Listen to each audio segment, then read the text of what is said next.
Hoje aqui, nesse lugar muito bonito que eu faço caminhada, eu vou ensinar você 3 formas de aprender o verbo to be. Você tem essa dificuldade de aprender o verbo to be, de entender melhor como ele funciona? Eu vou te dar 3 jeitos, assim, infalíveis, para que você consiga aprender. E um dos melhores jeitos, na minha opinião, é você entender que o verbo to be, ele é como qualquer outro verbo. Então você tem que entender, antes de tudo, o que é verbo. Verbo em português, que é mais fácil da gente associar dessa forma, nada mais é do que uma ação. Então, exemplo, temos o verbo dançar, temos o verbo comer, temos o verbo beber. Então, verbos nada mais são do que ações. O verbo ser ou estar, que no português nós temos 2, em inglês nós temos o to be. Vocês estão vendo essa música, pessoal? Essa música eu espero que não me dê problemas com direitos autorais, porque aonde eu caminho, aqui toca essas musiquinhas, né, de fundo. Talvez vocês nem escutem, mas de qualquer forma, eu quero que vocês notem o seguinte, que verbo é como se fosse uma ação mesmo. E no português nós temos o ser e o estar. E no inglês nós temos só um, que é o to be. Então o to be é como qualquer outro verbo, como to work, to dance, to drink, e temos o to be. Então, vamos desmistificar esse negócio de que o verbo to be é uma matéria específica do inglês. Ele é, mas basicamente é um verbo como qualquer outro. Então a gente não precisa ter tanto medo dele assim, entendeu? Agora, sabendo o que é um verbo to be, ele é um verbo, assim como o verbo to work, to dance, to be, ele nada mais é do que o nosso ser e estar. Entendendo isso, agora você precisa compreender o que seria os pronomes. Os pronomes em inglês são...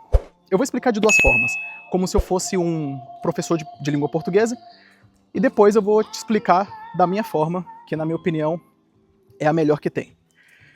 Bom, um professor de língua portuguesa iria falar para você o seguinte, que o pronome é uma palavra usada para substituir um substantivo. Um exemplo, o leão comeu uma zebra. O leão estava com fome. Se eu falo essa frase, o leão comeu uma zebra porque ele estava com fome, você percebe que o ele seria o leão? Eu poderia falar, o leão comeu uma zebra porque o leão estava com fome. Só que ficaria repetitivo eu falar leão toda hora, concorda? O pronome nada mais é do que um facilitador. Ele não deixa você repetir, que nem um papagaio, as palavras que você já citou anteriormente. Então ficaria, o leão comeu uma zebra porque ele estava com fome. Então ele substituiu o substantivo leão. Assim, um professor de língua portuguesa te explicaria o que é o pronome em inglês. Mas, na minha visão, você já sabe o que é ele, eu, você, ela, nós, eles, vós. Bom, na língua portuguesa tem muitos, né? Só que no inglês não tem muitos assim. Tem o I, you, he, she, it, we, they. Acabou. São esses que são os pronomes da língua inglesa. Entendendo melhor como funciona os pronomes da língua inglesa, você vai entender melhor como conjugar agora o verbo to be. E para você entender melhor, você tem que compreender o que seria conjugação. O que é conjugação? Conjugação é você pegar o verbo que eu te ensinei no começo do vídeo, como por exemplo, o trabalhar, e colocar na frente de um desses pronomes. Então, se eu pego o trabalhar e coloco na frente do eu, vira eu trabalho. Então fica mais fácil de você compreender dessa forma. Então, exemplo, o trabalhar na frente do você, vira você trabalha. O trabalhar na frente do nós, vira nós trabalhamos. Compreende que isso é conjugação. É você pegar o verbo na sua forma natural, como por exemplo, o trabalhar, colocar na frente do pronome e pronto, você fez conjugação. Por que eu estou te explicando isso? O verbo to be, como eu te expliquei em outros verbos, ele é um verbo como qualquer outro. Só que a diferença, o que torna ele tão especial, é que a gente conjuga ele. No inglês não é muito comum a gente conjugar. Geralmente a gente só coloca o verbo na frente do pronome. Então, vamos pegar aqui o eu, I. Se eu estou falando o verbo trabalhar, que é o to work, se eu quero falar eu trabalho, eu falo I work. Eu já expliquei em um dos meus vídeos, inclusive, vou deixar o card dele aqui, que quando a gente fala sobre conjugação, é uma das coisas que torna o inglês, na minha opinião, a língua mais fácil do planeta. Porque no português, olha só quantas coisas o trabalhar vira, né? O trabalhar, na frente do eu vira eu trabalho. Na frente do você vira você trabalha. Na frente do eles vira eles trabalham. Na frente do nós trabalhamos. Na frente do tu trabalhas. 5 conjugações diferentes. Se você quer aprender, por exemplo, um verbo na língua portuguesa, você tem que aprender, cara, 5 variações desse mesmo verbo. 5. Se você quiser aprender um total aí de 5 verbos na língua portuguesa, você vai ter que aprender 25 variações desses verbos. É loucura. Só que quando a gente fala do inglês, é a mesma conjugação para tudo. Então se eu pego o verbo work, coloco na frente do I, vira I work. Se eu pego you, vira you work. Nós trabalhamos, we work. Eles trabalham, they work. É tudo work. Então fica muito mais fácil de compreender dessa forma, entendeu? O verbo to be ele é especial porque ele é o único que muda, mas ele nem muda tanto. Ele tem 3 alterações quando é conjugado. Agora que você já sabe o que é conjugação, você já sabe o que é verbo, você já sabe o que é pronome, dá pra gente falar a mesma língua aqui agora. Então se eu falo, por exemplo, o pronome I, que é o eu, o verbo to be, eu não posso colocar I be, que nem eu faço nos outros verbos, né? Eu falo I am. E ele é o único que tem o am. O resto, ou é are ou é is. André, mas como que eu vou saber qual que é qual?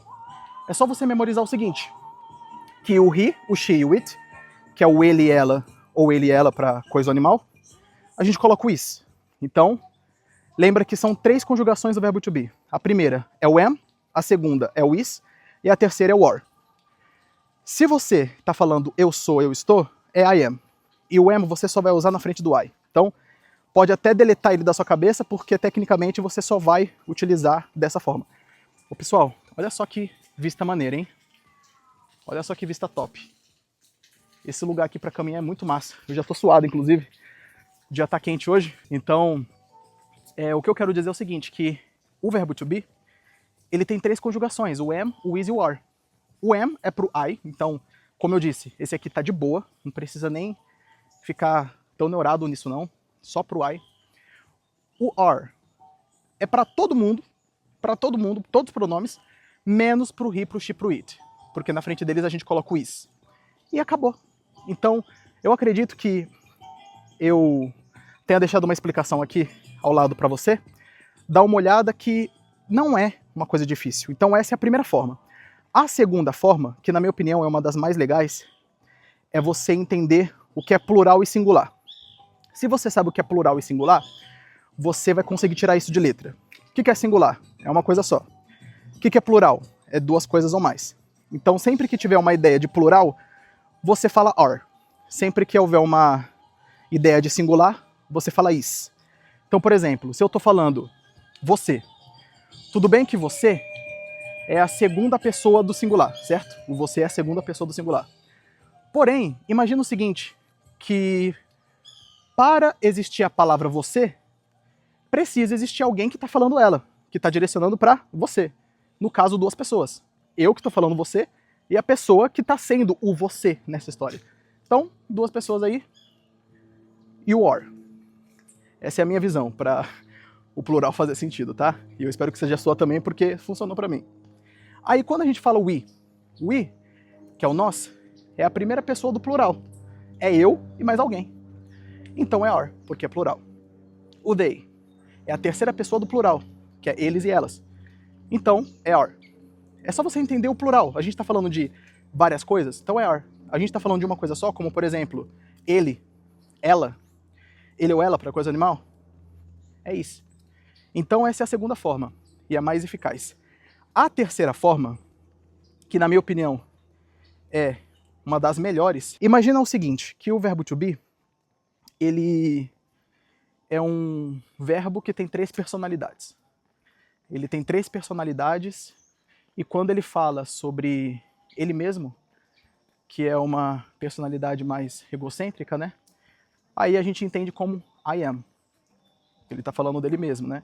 é uma personalidade mais egocêntrica. A segunda personalidade dele é uma personalidade mais ligada a outra pessoa. Então, a gente está falando de o verbo to be com amigos. Então, automaticamente, a gente já entende que o are, ele sempre está com alguém, ele sempre está com outras pessoas. E o is, ele está fofocando, ele está falando de outras pessoas, está falando de alguém que não está naquele meio. Então, nós temos 3 personalidades para o verbo to be. A primeira é a egocêntrica, para falar o I am. A segunda é a popular, quando ele está com amigos. E a terceira é quando ele quer fofocar de alguém. Aí ele utiliza o nome da pessoa, exemplo, André é legal, André is nice. A Bruna é muito gente boa. Bruna is a nice person. Então, você percebe que dessa forma fica mais fácil de você memorizar, você associando com coisas que não tem muito a ver com a matéria, mas você acaba fazendo com que aquilo fixe na sua cabeça de uma forma que fique difícil de tirar. Então, quando você usa esses exemplos, fica mais fácil de você não esquecer, ok? Então, resumidamente, como que você vai interpretar da melhor forma possível é assistindo esse vídeo e escolhendo qual das 3 combina mais com você, para você não esquecer.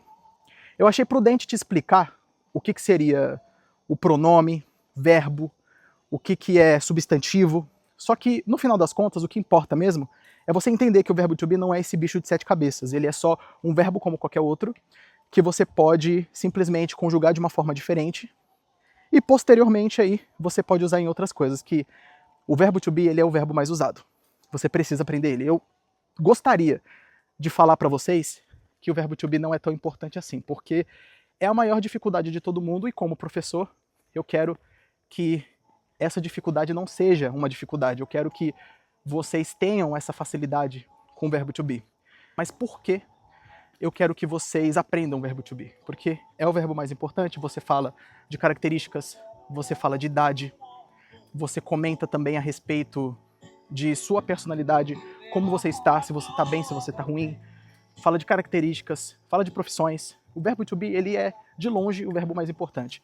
Tanto para fazer outras estruturas como present continuous, ou outras estruturas mais avançadas como o perfect continuous. Então, são estruturas que, com o passar do tempo, você vai agradecer por ter estudado o verbo to be. Estude dessa forma e eu tenho certeza que você vai gostar. Deixe seu like se você gostou desse vídeo, se inscreva no canal e vejo você na próxima. Bye, bye.